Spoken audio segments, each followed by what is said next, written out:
Welcome to the Overcomer series of My Candid Wisdom. This evening, we have Mr. Mashaly Jerry himself. What's going on? What's going on? Yes, welcome to My Candid Wisdom. Pleasure of mine. Thank you for having me. Appreciate you taking time out to share some of your story with us this evening so that we know we are not alone and that we all united together are and can be if we are not already overcomers.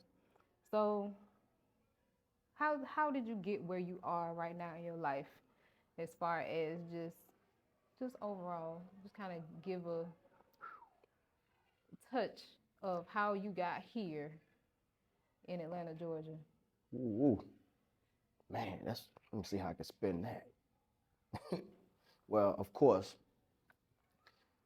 young black males in America, inner city neighborhoods, and the urban communities, the hood, you know what I'm saying? You already know how it go. The roughest of the rough, see everything that a child shouldn't see, and it leads you down all kind of crazy roads. And if you don't have people there to guide you, sober parents, structured home, just the whole obedience and behavior thing down pat, manners and all that kind of stuff, right? Which we had all that. But drugs and alcohol entered the scene, and it changed that. It changed the people in my life, my mom and dad, and it changed our lives too. You grew up in an environment and you mentioned drugs and your parents. Mm-hmm. How did the drug epidemic affect your parents? Man, these people went from, my mom and daddy used to dress fly, they both stayed clean, they was fresh. My mama had a Jerry curl, she stayed with Jerry and all that. The best everything, strap sandals, all the best everything. My daddy was a cool cat. He had the fro, the old school one gold on the front, stayed with Jerry, gold watch, chain, all that stuff, smooth dude. And they was always clean and manageable. But when the drugs and alcohol hit them, man, they turned into completely different people. You know what I'm saying? And it was fast too. It took a quick turn, like quick. And early as I can remember was I guess about 92. Because I was real young, but I can start recognizing things around about 92, 93. And I start seeing just things change, you know what I'm saying? We get left at home by ourselves. Because, drug addiction, when you get addicted to a drug, for y'all folks out there who don't know, you might be thinking about experimenting with this stuff because it look cool. Man, that stuff will change you. I'm talking about, not from what I know now, you know how people say, oh, he high or he drunk? Mm-hmm. I don't call it that. I call it the spirit I call it the spirit of drunkenness. Like, I really think that's a Rasha spirit, like an evil spirit that possesses a person, because when they drink, you see they be one way, but then after they, it kick in, they completely change. I'm talking about their voice change, they look change, like it's a completely different person, but it's that person. So it was definitely scary to, as a kid to see that kind of stuff. My mom in particular was addicted to crack cocaine. My daddy he turned into an alcoholic. It went from casual, sitting there drinking and socializing with their friends, to overdoing things, and next thing you know, that's all they want to do. And do you think that you said your father was an alcoholic, so he never used any crack or anything? No. Well, see, he was a Vietnam veteran too, so he had his own battles going on just by himself, And then I think, just looking at it from, let's say I'm a Vietnam vet, I got my wife, I'm dealing with things already, and my wife gets strung out on drugs. Mm-hmm. I think it was a combination of things. And then we went into foster care too, because after they start chasing the drugs and alcohol like that, we got taken from them. And I think all those things really it crashed down on them hard. It's no manuscript out there how to deal with no stuff like that. So they did the best they could, but they just kept spiraling out of control, So eventually ended up taking both of them out.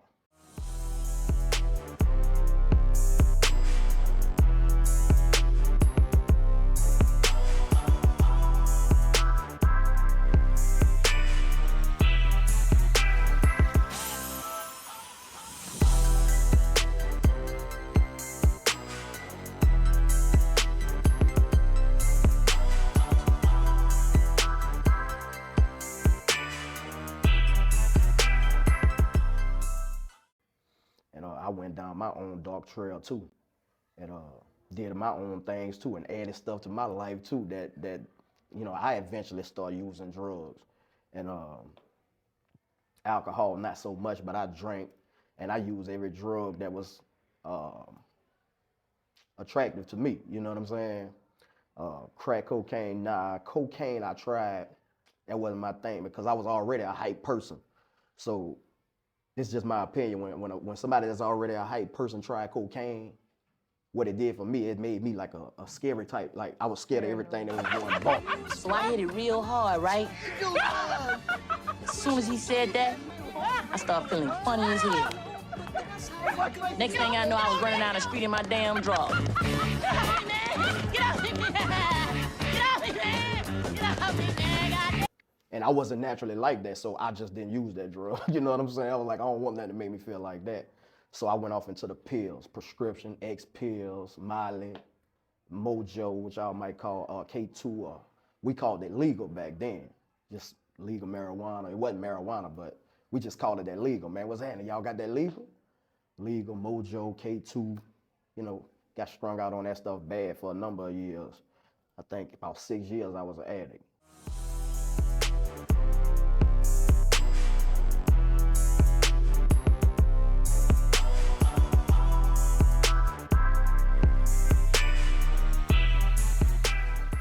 How were you able to overcome that? Oh my goodness. Ooh.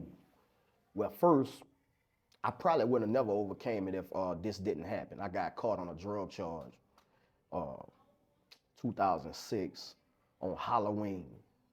It was like 5:30 in the morning on October, what is it, 31st? When is Halloween? On 31st? It's the 31st, I believe. It was like 5:30 that morning. The police kicked in my door.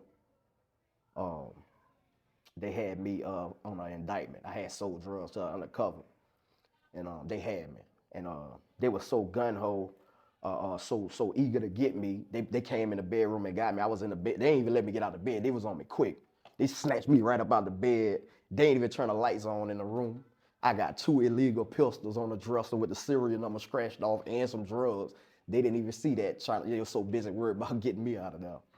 But I'm glad they didn't. But anyway, so I ended up getting time for that. And How long did you serve? I didn't serve, man. That's a story in itself, because I got sentenced to 5 years, but I did 1 day in jail. It was so crazy that everybody thought I was a snitch. But it's a whole story behind that. You might have to catch it another time. You know what I'm saying? But anyway, I didn't have to do the 5 years. I ended up getting in a program called drug court. And so getting into drug court, mind you, I told you I was an addict. I didn't want to admit I was an addict back then, but I know I was an addict, really. So when I got that time, and they revoked it and gave me, instead of giving me that time, they put me in that program, but I still had the time over my head. If I messed up in the program, they was gonna revoke me and give me my time. But I went through the thing, you know. But in that program, I took outpatient programs, like it was called, I don't think it had a specific name, but the building was Bon Santé, where we did drug counseling. And I met a guy named Dave. He was a biker. Used to be in a biker gang and all that. He was a former addict or whatever, hadn't recovered. Now he counseling guys like us, you know. And he told us his story. He had been shot in the chest with a .357 and all this kind of crazy stuff. All these guys start telling these stories, and I'm sitting in there. At first, I'm like, just go through the program just to get this stuff out the way. But that stuff rubbed off on me, these guys' stories, and then I started to share. And so it was rigorous. I did the outpatient thing. I did inpatient. I went to detox. I stayed in a detox center one time for 7 days. And I took Alcoholic Anonymous classes like 3 times a week for like 2 years. You know what I'm saying?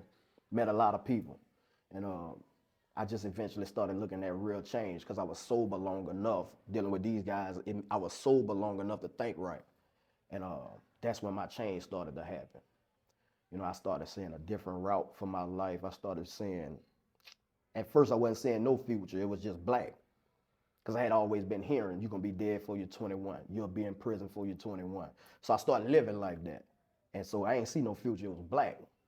And I was joking with somebody yesterday about I got to 21, I ain't know what to do. You know what I'm saying? Because I wasn't dead, I wasn't in jail, so I ain't know what to do. You know what I'm saying? I was like, all right. Especially when I made 22.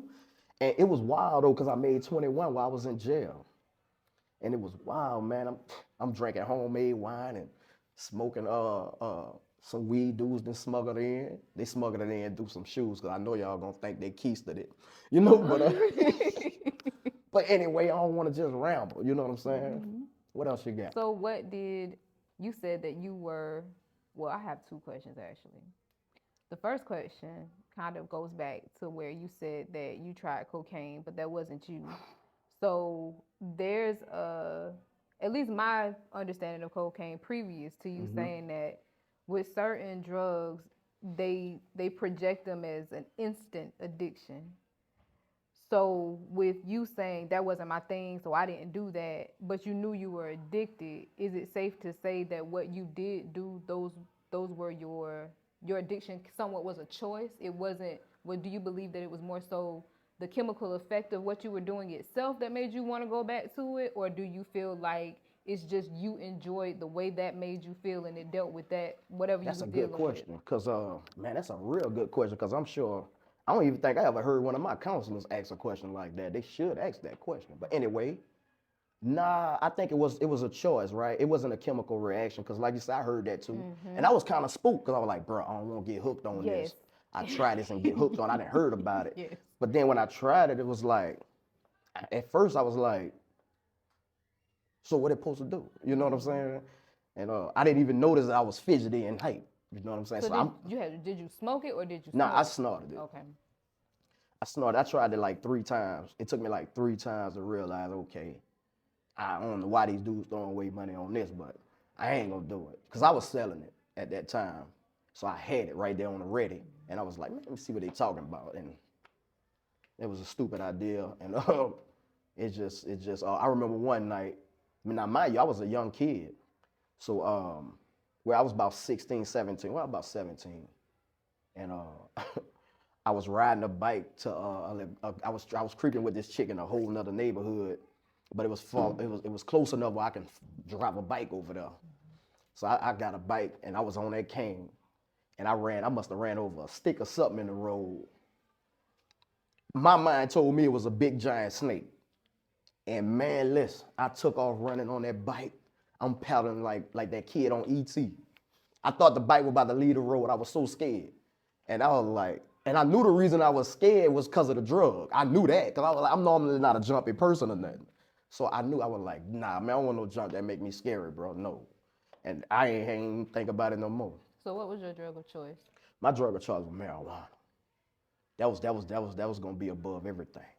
But marijuana had to be accompanied with X pills, Lortabs, Xan bars, you know, the footballs, man, just whatever. What's the football? It's a muscle relaxer. It really wasn't nothing. You had to eat about 10 of them, you know. But my mom and daddy, they was getting, you know, my daddy was a veteran, so he was 100% disabled. And with the VA, he would get 90 pills a month. The Loratab 10s, he get 90 a month. My mama get 60 a month. 60 a month. My daddy get 90 a month. So they'll give them to me. So I'm just riding around with all kind of pills on me. I'm popping them, I'm selling them, I'm popping them, I'm selling them. You know what I'm saying? Yeah. So man, at that time, did you see a way out at that time, or no, did you indeed. just accept that was just gonna be? I didn't look for a way out then. I was, you know, at that time, I was in the height of just pleasing my flesh, you know, just enjoying everything. Even though it was poverty-stricken, loss of sleep, just violence all the time and all that, but I was comfortable where I was at for a long time. I was real comfortable for a long time. You learn how to maneuver in it and be kind of like a chief in it. To where like other people, they green, they don't know how to maneuver in those situations when you're a veteran at it. But it's nothing glamorous and it's nothing pretty, you know?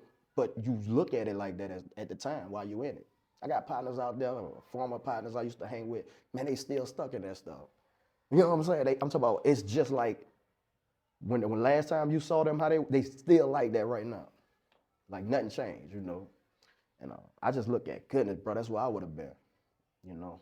So you say you were comfortable. What started to cause your discomfort to get you away from it? Was it a certain moment? Was it just something that built up over time?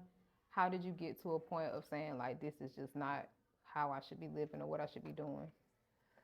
Ooh, I think, it was a number of things. It was a chain of events that happened, right? Being irresponsible got a girl pregnant.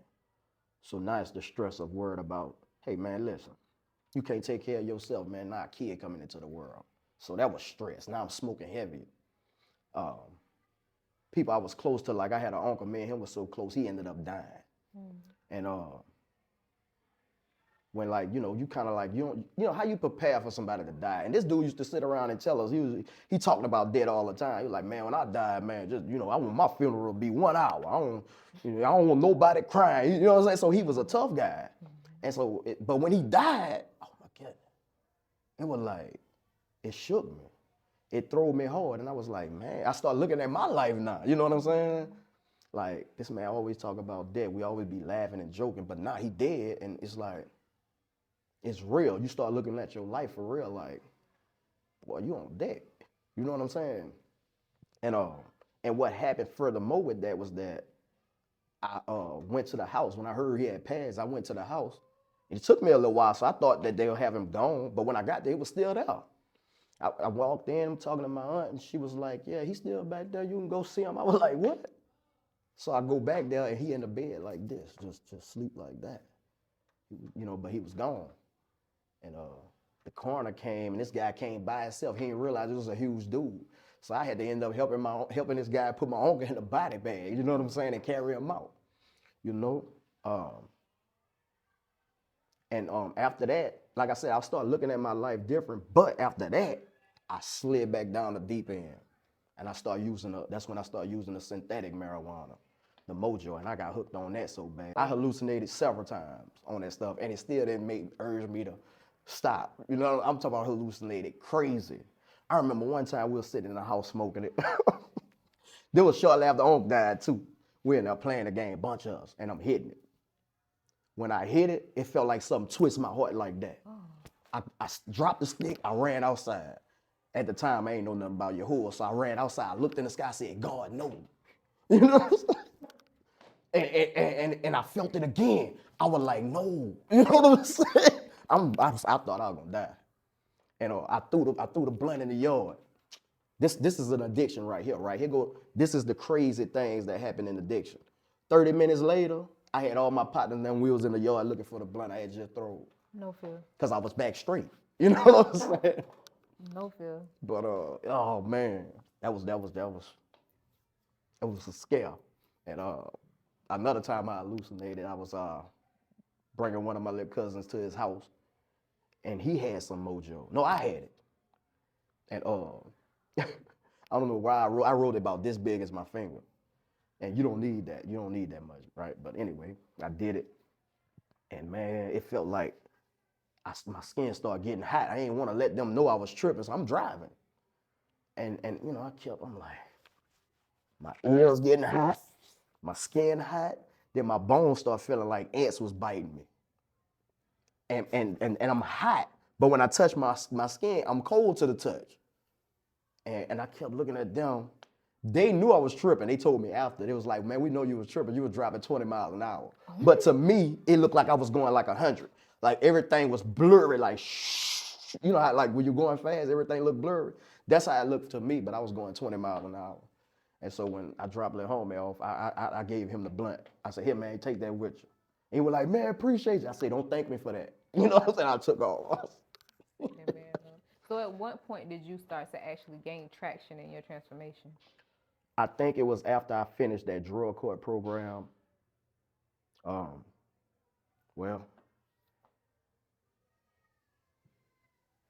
finished the drug court program and did good for a little while.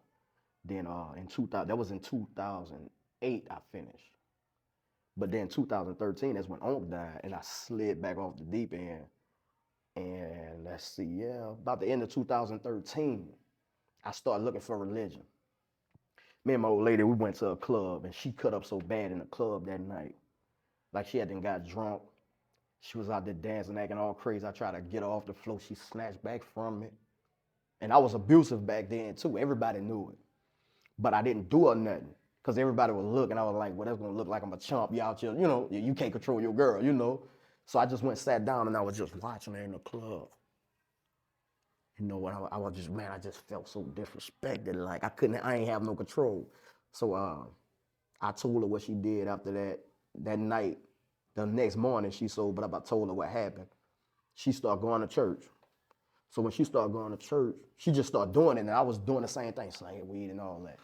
And I'm watching her though, I'm like, man, because I know she's doing the right thing. At the time, I'm like, she's doing the right thing, and I'm tripping. And so, long story short, I started going to church. You know what I'm saying? So I'm going, and when I went, I was serious. I was serious about change. You know what I'm saying? I was like, I need to change. It's some other things that happened in between that when me and a homie got into it, and it was real bad. We were gonna kill you. Somebody was gonna kill somebody. You know what I'm saying? But all that tied in at the same time, around that same time, all that was going on. But I started going to church, and I started trying to break away from that thuggish life. And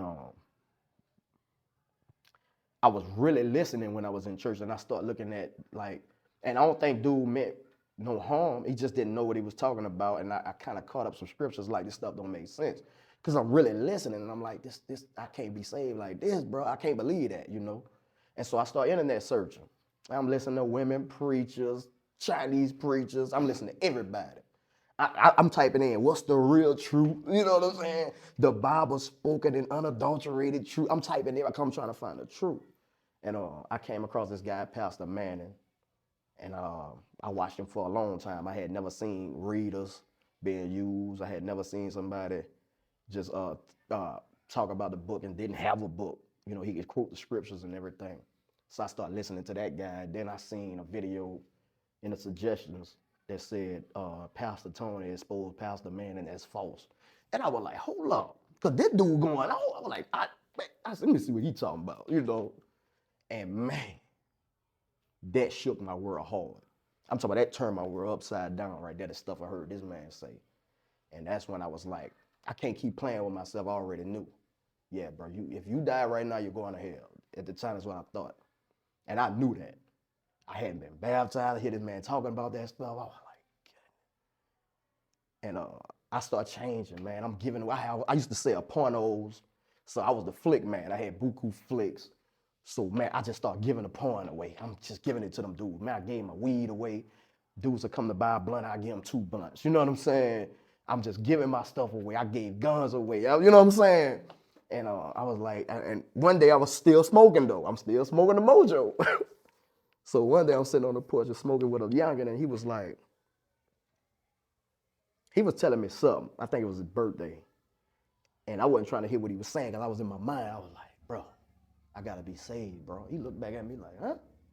I was like, bro, I ain't saved, bro. He said, man, nah, bro, you good, man. You be going to church. I said, nah, bro. I said, bro, I ain't never been baptized, man. If I die right now, it's over with for me, bro. You know what I'm saying? And I started crying, and he started tripping. He was like, man, oh no, bro, this dude crying. You know, because I always was a gangster. You know what I'm saying? And it tripped him out. And same thing. I gave him the blunt and told him go with it. You know what I'm saying? And so I started listening to this guy, Tony Smith, a lot. Boom, boom, boom. I'm all at work. I can't even function. I can't do my work because I got the headphones in. I'm listening to what this man's saying. This man's shaking my whole world. And I just finally looked inside that mirror. Like, bro, yeah, you need to change. Matter of fact, you need to go see this dude. So before I came and seen him, we wasn't even married. We was shacking. So I said, yeah, we got to get married. Boom, we got married, you know. And came out and visit one day. It was on the Forsook. Y'all gonna call it Passover. I came visit and talk with the man. And I visited a few more times. Next thing you know, he was like, hey, man, we'll take you. And hey, that's how I got the GA, you know. I knew I had to change my scenery too. I knew I had to get out of Louisiana. For a lot of y'all who be hitting me in the comments and stuff on Facebook, who I grew up with, I told y'all know I tell y'all, you gotta leave that place, bro. Wherever you did all that junk at, you're gonna have to separate yourself from it. That's what I had to do. Maybe you'll make it work another way, but I know what I had to do. So you think you would have relapsed if you would have stayed there? Of course. Because I had stopped on my own, so-called, a few times and went back. You know, I'm trying to just condense it. I be on drugs doing all kind of wild, and I get straight, be an outstanding citizen in the community, and then I'll go back. You know what I'm saying? I did a song, I Forsook the Counsel of the Rasha. I got to remaster it and everything, but I try to dive into that story on that song. When I said, in many troubles I will find me, time and time again, boy, look here.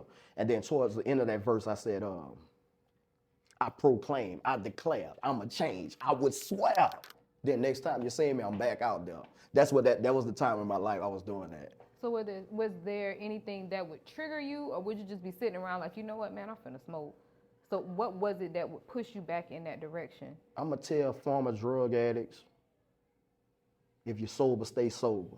I'm going to tell people who the addiction never took over, stop right now before it do. Because this is real. When you stop, like in AA, they say, they got this saying. They say, you don't quit till you stay stopped. You know what I'm saying? And so just like you can't say you quit something and you went back. That's why they give you a slip chip. Like say you got 2 years in and you use again, they give you a slip chip. You start all the way back over on your sobriety. Don't fool yourself thinking, I still got 2 years. No, man, you messed that up. And it's like, get this 30-day, you go slip chip, you back at ground zero, then you get a 30-day chip. You know what I'm saying? Then you get a 60-day chip. You know, and they do little stuff like that in Alcoholics Anonymous to kind of keep the morale, you know what I'm saying? And you have to get a sponsor. So I sponsor y'all too, youngin', or whoever out there on them drugs. I know all about the life, you know. So it ain't nothing about drug addiction or Mashaly ain't seen. I'm talking about prostitution and all that. What's the worst that you've encountered being in that type of environment as far as being subject to so many different hurts and pains of other people, and then all of y'all just kind of coping with it with... What you asking, what's the worst? Like, what's the worst that you've been subject to in that type of life? I mean, I've been robbed. What happened with the robbery? Well, with the robbery, it was a crackhead that robbed me. And I was green. It was just I was green. I was reckless in the street. And then I was short stopping another hustler who was a bigger hustler. But I short stopped the sale and tried to take the sale, right? And the fiend knew I was green, you know? And so when he pulled up on the corner where I was at, and Mr. Yahuwah was with me that night too, it was a nighttime. My little brother had the pistol on him. I told my little brother, give me the gun. When the car pulled up, I said, give me the gun. And he was struggling to get it out. So I just walked to the car without it. And so the dude was like, yeah, man, I'm looking for so-and-so. I was like, man, what you looking for so-and-so? I got whatever. What's happening? He was like, hey, man, I don't want no bone stuff, man. Let me taste it. So I dropped, he wanted a 40. So I dropped 2 big stones in his hand. He threw them in his mouth and just hit the gas. He never put the car in park. I was green. So I ain't pay attention to all that. So as soon as it hit his hand, he threw it in his mouth and hit it. So when he did that, he hit the gas so hard, he didn't go nowhere. The wheel started spinning. So that gave me an opportunity to jump in. So I jumped in and I'm choking around his neck. And he had his wallet in this hand. He had his wallet. So he got it in this hand and threw it. So when I jumped in, he put his hand out like this, like getting his wallet out my way. And I'm choking him with one hand. Then I start choking him with 2 hands. Then I reach for his wallet. And then next thing you know, I'm like, man, he going too fast. I had to jump out. I had to. So the car was moving this Yeah, he was taking off. Yeah, he was taking off. So all that went down was like, I say 5-6 seconds. I'm struggling with him, you know, for about 5-6. Then I just had to jump out. And I told Youngin to shoot, you know what I'm saying? Youngin went to shooting and Youngin ain't hit him though. But I'm glad, because you know what? I ended up meeting that same guy in an Alcoholics Anonymous meeting one night. Oh, wow. So he recovered himself. He was in recovery. And listen, I had vowed that I don't care where I see him at, I'm going to kill him. But, you know, I had changed. I'm in AA. And when I walked in one night, and we just locked eyes right there. It was so awkward that everybody was like, you know what I'm saying? Mm-hmm. And I was like, and that go that pride too, because I know what I had promised to myself. That I swore if I see him, I don't care what. But I know I had to let it go. You know what I'm saying? And I felt bad too, because I was like, man, this man trying to recover. You know what I'm saying? And I'm trying to recover, you know? Did he say anything to you? Nah, we never talked about that. Didn't bring that up. We talked, but we didn't bring that up. We didn't bring that up. But we both knew. You know what I'm saying? So, hindsight, looking at everything, I know some people say, if I could change all this stuff, then I would change it. Would you change anything of Not any one thing. part of your life? Not Why one not? thing. See, now I embrace my past. Why? Because of you, youngin. See, I understand now that I had to go through that stuff because I'm not the only one. I'm not the only one. Man, you know what's bad? That was back in early 2000 and in the 90s. 2023, can you imagine? It's somebody going through that stuff right now. Right now. Matter of fact, I met a couple of youngins that's going through it right now. That's hurtful. But I'm glad about my past because anything youngin want to know, he can't miss me. I'll be able to let him know about anything about that kind of life. I'll be able to let him know. Now, I didn't graduate school, go to college, and be no successful professional and get no career on whatever, you know what I'm saying? But I still can benefit youngin them because those people who go off into those careers like that, they out of touch of youngin them. They'll never meet youngin them. You know what I'm saying? But I come from there and I'll be able to recognize it in youngin them and I'll be able to tell them. And so now I don't regret not one thing, even though for a number of years I did. Resentful towards my mama, my daddy, resentful towards everybody in my life who I felt like they should have helped and they didn't. But now I understand the whole thing, you know, it had to happen. You know what I'm saying? You can't edify nobody if you never been through it. Cause people want to talk to somebody that been through it, people who can feel them in that situation. Man, if you're on the outside looking in and trying to tell me, I don't want to hear it. And that's how youngin them feel out here. Youngin, I understand y'all, old Mashaly, understand y'all, man. I was you, youngin, you know? Were your parents able to recover? Nah. Unfortunately, not. My mama went out so bad. It just was bad, you know what I'm saying? I'll probably talk about, I don't know, I might muster up the courage to be able to talk about that on another segment or something, because they didn't recover though. Nope. Did any of your other family members have issues that were able to recover from? Yeah. Well, I mean, it depends on how you look at recovery. You know what I mean? Well, I definitely would be referring to recovery in the sense of where we are, but recovery in the sense of just not being a slave to their addiction, being able to have at least a worldly successful life or a calm life in comparison to what possibly they were in their addiction. I can say it looked like it, but I don't really know. You know what I'm saying? Because I know the innermost feeling of being an addict, and I know the games we'll play with ourselves. You know what I'm saying? Nah, because people know how to make stuff look good. You know what I'm saying? But that don't mean they doing good. My mom and them did it. We watched them do it. You know what I'm saying? People come to the house and visit, and we act a certain way, and we know it ain't like that. That's just until y'all leave. You know what I'm saying? So, I'm happy to be able to talk to young and them about it. It's just that situation with my mom and them get so deep. Yeah, man. And that's another thing with drug addiction, bro. People that claim to be your friends, not your friends. Look what they'll do. Younger. You'll fall dead right there in the midst of them people, bro. And y'all will be at the dope dealer house. Instead of calling 911 to get you some help, younger, they'll get you out the dope man yard and take you to your house and lay you against a building or somewhere. Just to, for the sake of don't want no heat at the dope man house when those who supposed to be your friends wouldn't even give you CPR, bro. So in a nutshell, you know what I'm saying? That's how my mama went out. You know what I'm saying? And of course, you know where that set me at, being from the street. And I'm trying to be saved. It's like, It trigger you. those be the triggers, you know what I'm saying? But you gotta really be stronger than that. You gotta be stronger than that. And you can't go back, man. You gotta realize that people made their own bed hard and they gotta sleep in it. No matter if it's your mama, your daddy, your brother, your sister, your cousin, your sister, husband, they gonna have to, you know what I'm saying? So you said you had resentment. How did you get over that resentment? I started looking at the fact that when my mama had a lot of resentment towards my mama, but I started looking at her like this. I was like, listen, man, this woman is in the house with nothing but males. She had all sons and a husband. So the stuff she going through, she definitely not gonna talk about it with us. We men, we're not gonna identify with that. And one chick I was running with, she had told me one day, she said, She said, you know, your mama be fighting that addiction. We talk all the time. I say, for real? She was like, yeah. She said, you think she gonna talk to y'all? She don't. And that's what made me look at, dang, for real, like, cause me and my mama got into it a lot because I would be the one to tell her, hey, where you going? You know, why you taking food out the house? I'm talking about literally taking food out the house down to the dope dealer. You know, so I had resentment towards the dealers too. And I was a huge hypocrite because I was a dealer, you know.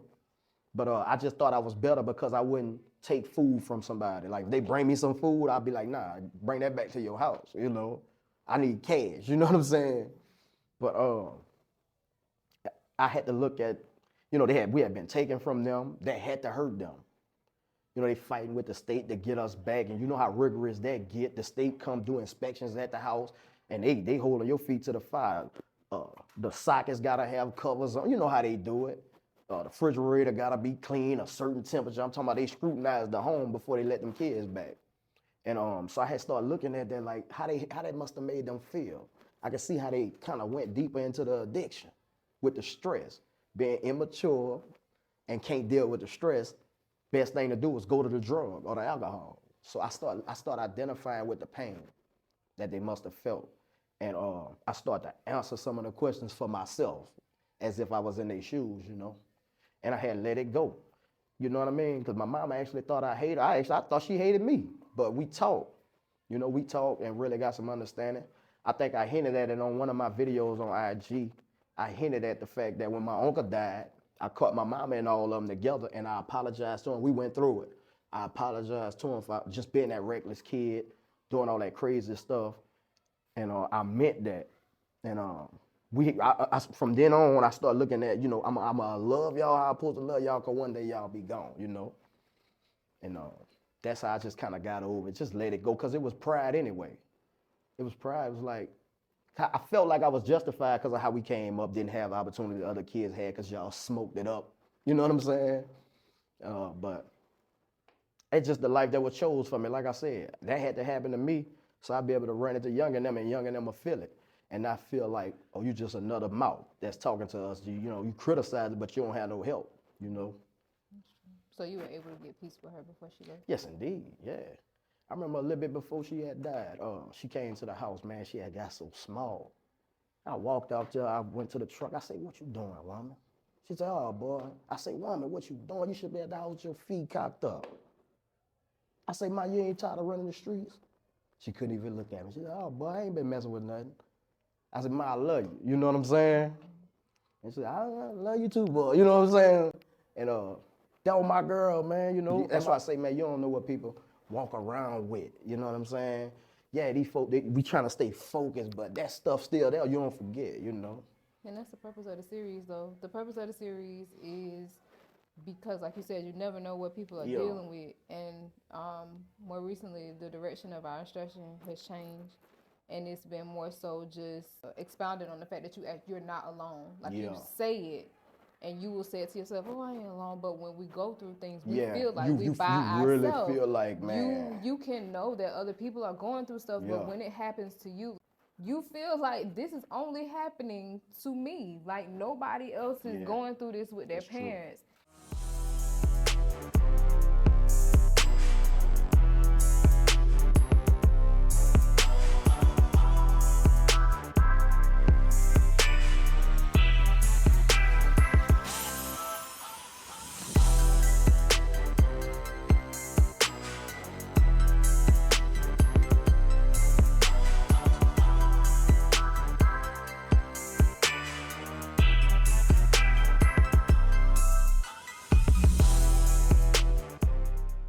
Up being way more common than what we actually believe, and what kind of chokes us out is that it's feeling like we are alone and not necessarily reaching out to other people, or not even necessarily reaching out to other people, because sometimes it's hard to do that during those times. Just having other people reach out to you, or having access to people that will tell you, or like you say, not just another person running their mouth. Somebody that actually went through it, and they can share their own experience. And they gonna feel it too. It ain't gonna be no special thing you have to say. They gonna feel it. They gonna automatically know, man, the way you said that, I know you been there. You know what I'm saying? And they ear gonna get that big. They gonna listen. You know? Yeah, this series, this kind of stuff right here, it'll do a big help. Because what I think too, wisdom is this. Especially scarred people that have been scarred, they not finna come voluntarily just talk to nobody anyway. So this give them a passive way to say, okay, I'll look at the screen and hear them run it. That's why I run into the youngest, you know what I'm saying? Because I know young and them ain't gonna raise their hand. They don't want to do it. You know, they don't want to be exposed. They don't want to uncover. So, and I know I've been there. You know, when I could have just asked for help, I chose to go steal or rob or do some old crazy stuff. Now I'm in jail, bro. Then I get to looking like, man, all I had to do was ask this man. You know. But sometimes that's hard. It's a combination of, like you said, being scarred, being vulnerable, because I'm sure, well, I'm not gonna say I'm sure, I'll say I don't think that the likelihood of a person wanting help and not asking for it is super high unless you've been burned before. Right. You've allowed yourself to be vulnerable with people that you thought would help you, like you said, people you thought were your friends, and you opened yourself up to them and they burned you. You so clam up. Yes, it starts to build a callus. Like you become hard-hearted, not even knowing what being hard-hearted is. You do. You become hard-hearted because of all the calluses of people that have hurt you in times past. And then you get to a point where you really just don't even know how to ask for help. That's true. You don't know how to open up to somebody to get that avenue. So yeah, it's definitely great to be able to have individuals that have overcome it share their stories, no matter how taboo or whatever the word would be for it, so that the people that are in, like you say, the gritty, gory spaces, they know that they not the only one. Not the only one, yep. Not the only one at all, man. Listen, it's a lot of influencers out here too, and that's the thing too, man. There's so many influencers. You know, there's a lot of people doing crazy stuff, not knocking them, but it's like, hey man, this stuff can be used to really reach people on a real level. But you know, to each his own, you know. So I'm gonna utilize it to do what I do like that. You know, I got youngers, they reach out to me for real. They inbox me, partners from back in the G. They'll hit me in my inbox, say, man, I needed to hear that, bro. I appreciate you. Cause they know me. Like, it ain't just, man, what's up, man, they know the dude I was back then. I probably tried to rob someone else. Like, real talk. You know what I'm saying? You know what I mean? But yeah, man, it was. I'm just so happy, you know. And then when I left, I you know how some people, they change their life, but then they still got beef out there, and they be doing good, and then next thing you know, somebody come and kill them. Some old beef, man. The person who we was going at it with like that I squashed it with him before I changed my life. Like, I knew I wanted to change. I tried to call him, he wouldn't answer. So I got my old lady to go talk to his mama and tell his mama that I'm trying to reach out to him because I ain't trying to go there, you know, and she made him call me. So we talked, and I told him, go ahead and come by the house, bro. And you know what I'm saying? It's real. I'm finna squash this jump, bro. I just want to let you, I want you to hear it from me face to face. And he was like, all right, so he whipped up over there. And I told him then, I say, listen, man, you ain't got to be looking over your shoulder from me. I ain't, you know what I'm saying? I don't know. He was like, no, I'm good too. Yeah, we need to let that go. I was like, yeah, bro, because I'm finna change my life, bro. I said, y'all finna see me walk around here in a suit, bro. I think that was in like 2012. I said that. So I knew I wanted to change. Like I said, when Unc died, I slid back off. But then I shook back. It was Kabul to Mr. Yahuwah. I was able to shake back. And I had a scared in too. I started back using that mojo. And when I stopped, I detoxed. I went through a rough detox. I had withdrawals. I couldn't eat for 7 days. Like, I would try to eat, but I would vomit it up. I couldn't even keep water down. Like, them withdrawals were so bad. I ended up going to the hospital, and I wanted them to check everything. Because that mojo was killing people, too. Man, dudes was dropping dead, man, left and right on that stuff. And I had a pain in the back of my head. That pain was back there for like a month and a half. And I thought I had an aneurysm. I ain't tell nobody that. I was just thinking this to myself. I ain't want to talk to nobody. And I went to the doctor, and they told me everything was good. The CAT scan came back right. All your organs good, all that stuff. Once you told me that, I just stopped. I ain't used no more. But the pain was still there. You know, my little brother was doing 5 years in jail, in prison. And I ended up calling him, and I was telling him about my issue. He said, hey, bro, me too. He was like, man, I got a pain in the back of my head. He was like, hey, one day he hit me, he hit us. He was like, hey, man, listen, I just want to let y'all boy know. Man, if I'm around some dudes from Mississippi, I was smoking with them boys. If I die, That's them boys, you know what I'm saying? And I was like, man, you good, man. You gonna shake back, bro, you know. And, you know, shout out to him, Adrian. You know what I'm saying? He been home. He been doing good. You know what I'm saying? He ain't went back to the streets. Family man now. We ran together. I did my little brother, of course. But everybody, most of the people I ran with, I can't say that. A few of them I ran with, they ain't doing the stuff they used to do. You know what I'm saying? So what's, if you had to throw a percentage out, what percentage of them are no longer on this earth, and what percentage of them are turning around or had turned around? Man, I guess 70% is gone. You know what I'm saying? I say another 20% is free and alive, but kind of gone. You know what I'm saying? And the rest of them guys, like me, myself, let me see, 1, 2, 3, 4, maybe 5 or 6 guys, then just kind of being family men now. You know what I'm saying? Like they ain't, you know, they still alive and well, but they family men. You know what I mean? They ain't get to the point where I'm at. You know, we all walk our own path. Me and my little brother had that talk. He said that. He was like, hey, man, listen, we all on our own. I just try to push the religion on him. He was like, man, we on our own path, man. You know what I'm saying? And he was wilding, you know. He was like, long as it don't kill me, I'm going to keep doing it. I was like, man, all right, you know what I'm saying? You know, but, yeah, even them guys, man, they hit me. I be in touch with them, man, and, you know, and they tell me all the time I motivate them, you know. And I appreciate y'all, man. They just let me know somebody out there be paying attention and listening, you know, especially people that know you. You know, they see the change. They know that they can come in the comment and vouch. You know what I'm saying? And I encourage them too to run into the youngest man with it. Yeah, y'all know how it go, man. Don't let young and them crash out, man. You know? How you gonna feel? I resented the people around us in the neighborhood because they wouldn't do nothing. But it wasn't their responsibility. I had to realize that, but at the same time, I kind of feel it was one lady in the hood who fed us. Well, it was a couple, Miss Betty and Miss May Jane. They made sure, and Miss Teresa, 3 of them. They made sure we were straight, you know what I'm saying, every now and then. But they had their own household. So they did whatever they can do, you know what I'm saying, to make sure, okay, them kids got some bath water, them kids can eat, you know. Man, there's a lot of time we had no lights and water on in the house, bro. That kind of addiction, you know what I'm saying? How did you cope through that?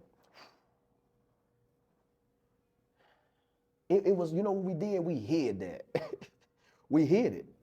You know, you ain't want nobody in the neighborhood to know your lights off. You ain't want nobody to know your water was off. So under the cover of darkness, Daddy will bring us to the store. All us kids, we 3 tough boys.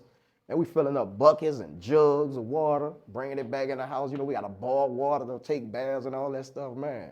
You got to flush the toilet with the 5-gallon bucket, man, you know.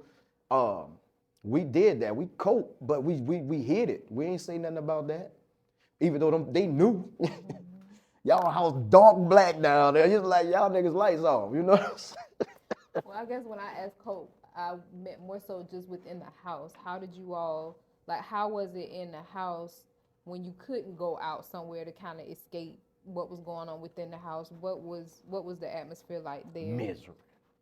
Straight up misery. Me and my brothers used to lay on the floor. We had a mattress on the floor. There's 2 mattresses in a room, right? 2-bedroom house. It's 3 boys, you know what I'm saying? So mom and them room, our room, you know what I'm saying? And it's a shotgun, one of them shotgun houses. But like they built it. It was a square like this, and zoop, zoop. This the bedroom, this the front room, this the living room. I mean, this the bedroom, this the kitchen. And they built the bathroom on the back of it, so you had to come through our room. Everybody had to come through our room to go to the bathroom, you know what I'm saying? And we used to lay on that mattress on the floor and just be like, we used to do the what ifs and, man, when I get old, boy, I'm poor. You know how it go. Man, I'm on a monster truck. I want a mansion and all these big dreams. We dreaming about this stuff, talking about this stuff, knowing, but we really feel like we'll never have that stuff, man. Mom and them will smoke that up, you know what I'm saying? And we used to joke like that. They used to hear sometimes. We'll get a whooping. You know, mama then put me out the house a bunch of times that she could hear me talking about her. You know what I'm saying? Crackhead, you know what I'm saying? But, man, you know, we used to find pipes around the house and put them on our ear and be walking around our partner there. The boy be dying laughing like we smoke crack, you know what I'm saying? Oh, wow. We'll find our daddy liquor bottles and drink them. go to school drunk and fight. Police bring us back home. You know what I'm saying? Oh, wow. But that was just to cope through what you was doing. That's how we did it. That's how we did it. We joked about it. We cried about it. We laughed about it. And our partners would get around. What we'll do, we'll talk about ourselves so they wouldn't. You know what I'm saying? We'll beat them to the punch. You know what I'm saying? Like 8 Mile. Yeah, we'll tell them, but you know we musty, nigga. We ain't got no deodorant and all that kind of stuff. We'll talk about ourselves, you know. And they used to bust out laughing, so now you can laugh freely. Because we know y'all want to laugh, you know. Mm-hmm. But yeah, them guys that were standing under that street light with us, a lot of them gone. A lot of them gone. Yeah. So do you, with them being gone, do you maybe ever hear from some of their surviving family members or anything to that effect? Do you? Well, 2 of my homeboys, 3 of them. Let me see. Well, 2 of them, I went back to Louisiana a while ago, and man, I went in the house and cried with their mamas. Both of them, each one of them mom, I went in the house, and I ain't going to Miss Callen's house. She met me, and it was hurting. You know, it was. You already know what we do when it comes to our discipline or whatever. So when she seen us, well, it was just me. When she seen me walk up, because I just came from one of my partner's house, I was in the house, and I went cry with that man, mom and daddy, man. I cried with him. He lost his life, and his mama wanted to go get pictures. She said, "Hold on, let me." I said, "I don't want to see him. I don't want to see him." You know what I'm saying? I can't see my partner stretched all out like that. That's nah. You know what I'm saying? But I cried with them. And I wanted them to know that, you know, I ain't move away and change. I changed, but it ain't that kind of change. I still feel, you know what I'm saying? Come on now, we got history. I feel bad that y'all son gone. You know what I'm saying? I really feel bad about that. And so while I was in there crying with them, somebody knocked to this door and was like, "Hey, Jerry in here?" Man, my sister wants your calendar. So I go across the street, and she was coming down off the porch. And she said, "I'm mad with you." She was coming off the porch telling me, "I'm mad with you. I ain't show up to the funeral." She say, I ain't gonna say his name, but she was like, "So-and-so loved you. You know he loved you." I was like, "Yes, ma'am." I was like, you know, I said, "You still got a son." You know, I cried with her. I hugged her and cried with her, you know. And they got lifted up to see me. Because they remember we was up under that street light. We was that little clique, you know, that they used to fuss at. You know what I'm saying? A lot, you know. But it gave them strength. And it gave me some happiness to see that them seeing me gave them strength. You know, and it was like, look, don't stay home so long. You know, come home sometime. Even like we'll go to the library a lot. And the librarian over there, Miss Benny, shout out to Miss Benny. Hey, Miss Benny, how you doing? I know you follow me on Facebook. Anyway, and she was so nice to us. That woman knew we were nothing but criminals, though. But she didn't treat us like that. She treated us nice. We'll come in there full of that torch. That's marijuana. Anyway, and man, we'd be stinking this library up. She wouldn't put us out. That woman knows she wanted to put us out so much. But you know what? I love Miss Benny, man. It was people like that made us feel human. Because even I felt like, oh man, I don't want to go in the library around normal people. You know, like, leave these people, let them go in there. You know what I'm saying? You know, so. But man, young, just don't, you know, everything you hear on my Candid Wisdom Simone, that's my Akut, that's my sister there. Listen, she gonna be bringing some people on here, man, to talk to you. And look, the stuff you hear, man, look, really lock it in your memory bank. Because you never know what you're going to go out there and face, and you'll have to pull from that bank and get some strength from that stuff you heard, man. Nah, we ain't no clowns out here just, you know, trying to make you laugh, and ain't knocking them, but this going to be something real you're hearing, and you can pull some strength from it, man, for when you face things in the future, you'll be able to maneuver through it a little bit more easier. And, man, why should you make the same mistakes? And why should I live that life and don't try to warn them coming behind me? You know what I mean? Why should I keep my mouth closed and let them go through all them trials and errors? And they don't have to, you know?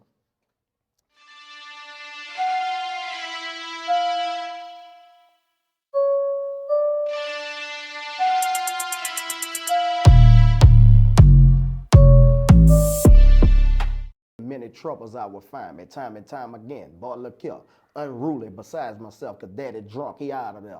hard-headed adolescent, won't listen. So mama let the cops take me from around them, bro, because they don't want all that drama there. I lived it. I don't care. Impoverished, no kind of wealth. Sought drugs to please myself. Misguided, just needed help. I proclaim, I declare, I'ma change. I will swear. Next time you see me, back out there. Can't do nothing with myself. So I'm glad you got me on. I appreciate you for having me on the platform, and likewise, I get you over there to run into the youngest, just tell the youngest from a female perspective. Because man, I had some cousins, female cousins, that went through the exact, they mama and daddy was on crack.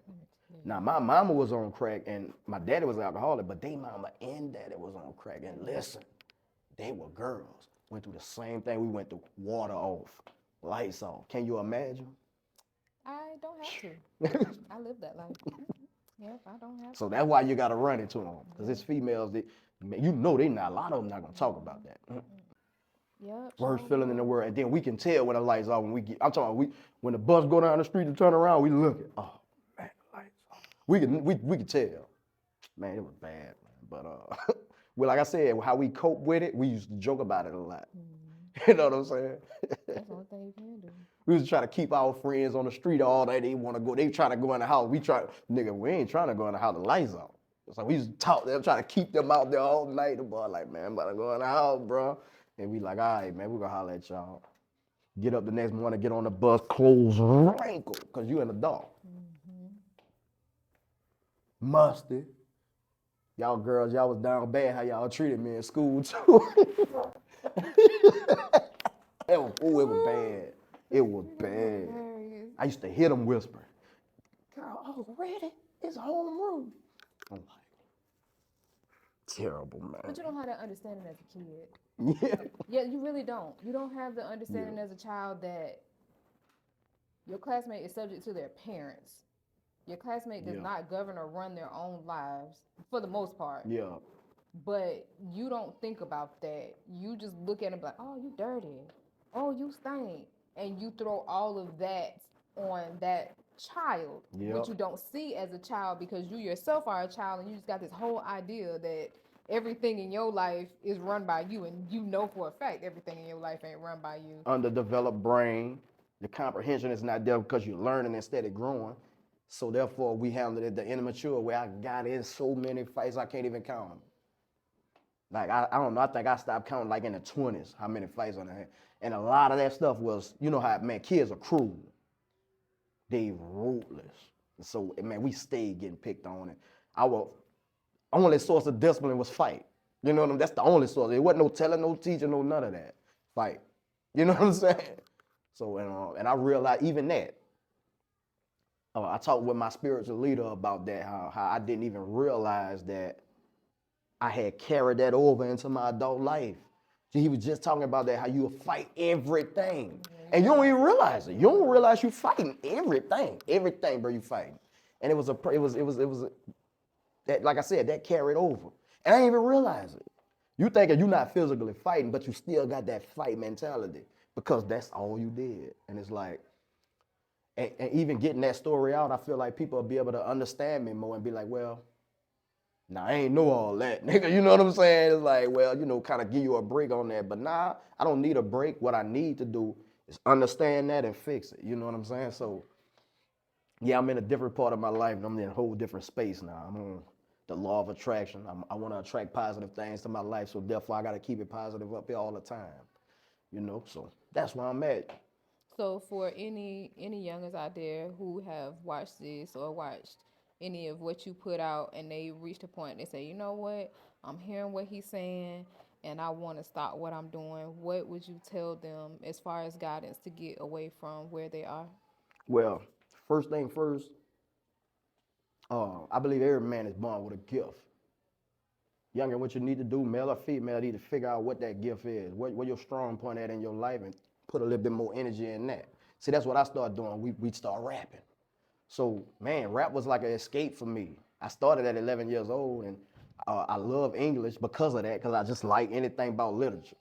And just the whole thing. And that kept us out of a lot of trouble, bro. Like, we would just be over there just rapping. It'd be a group of us. We'd be there all day, and it's night now. And that whole day was burning. We wasn't out there doing some criminal activity.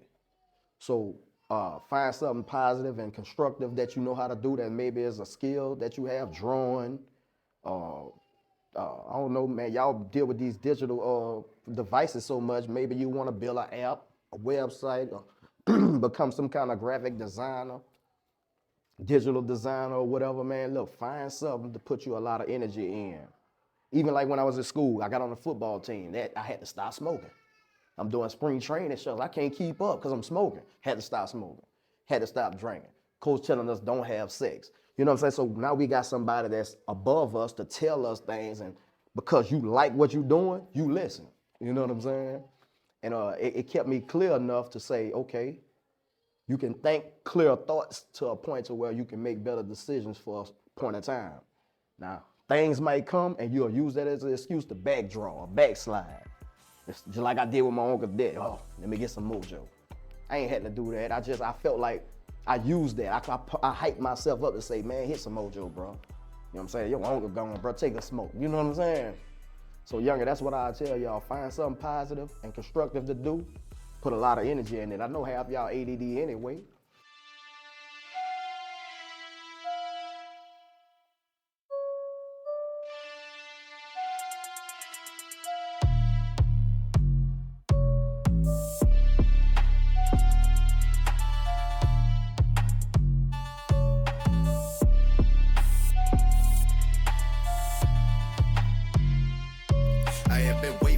Traveling, shot out there like a javelin, burdened with a baggage of a million of my bad again. Dragged a lot of weight, should have been left in my past tense. Stupid me ain't half since the half sense. Look, I won't bore you reminiscing, but it's fortunate to listen. This here can have the answers you've been missing. That's if you tired of living, notoriously wicked. Get your charges dismissed via the ram caught in the thicket.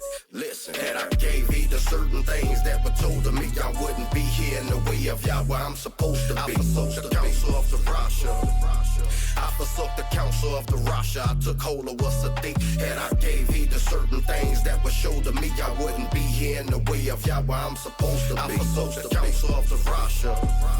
I forsook the counsel of the Rasha. I took hold of what's a thing. In many troubles I would find me time and time again. Boy, look, yo, unruly beside myself, cause daddy drunk, he out of there. Hard-headed adolescent, won't listen, so mama let the cops take me from round them, bro, cause they don't want all that drama there. I lived it, I don't care. Impoverished, no kind of wealth. Sold drugs to please myself. Misguided, just needed help. I proclaim, I declared, I'ma change, I was swell. Next time you see me back out there, can't do nothing with myself. And I gave heed to certain things that were told to me, I wouldn't be here in the way of y'all where I'm supposed to be. I forsook the counsel of the Rasha.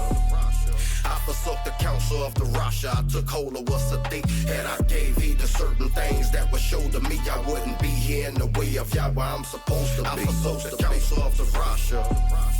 I forsook the counsel of the Rasha. I took hold of what's a thing. It's not a boast in being cold, cause I know few will be chosen. So my focus is on what Mr. Yahuwah has spoken. When I put off besought Yeshua's what I seek to be clothed in. Yahushua move for me, and for that I'm beholden. Yahuwah the gang rider, yo, bump this for your mama and them. Mashaly gon' tell your folks what time it is.